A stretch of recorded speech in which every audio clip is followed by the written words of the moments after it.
Кей кезде адамдар бүйтеді. Мәселен, бір жерге барамыз деген кезде ол айтады, 5 минутта боламын дейді.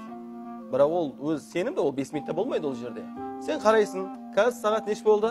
19-дан 14 минут өтті. 5 минуттан кейін неш болады сағат? 19-дан 19 минут өткен кезде сен сол жерде не қылуың керексің? Болуың керексің. 5 минутта барам дедің ғой, онда 5 минуттан кейін бармасаң сен не боласың сен? Әлі өтірікші боласың, әрі уәдеңде тұрмайтын адам боласың.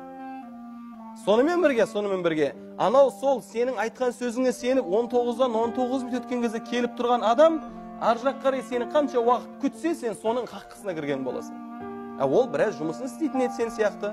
Біреуге уәде беріп алдың, барам, 5:30-да барам дедің, бірақ сағат 6-да бардың. Иә, сен біреуге берген уәдеңе немқұрайлы қарап, өзіңнің өмірлік жұмысыңды бітіріп алдың. Ал бірақ ол ше, сенің берген уәдеңе сенің өзіңнің біраз жұмысынан қап кетті ғой. Қазіргі қоғамда сондай. Қазір барам, міне кетіп жатырмын, 5:30-да барам, 5 минуттан кейін барам, 10 минуттан кейін барам. Ол уақытта бармайды. Ұмытпаңыз.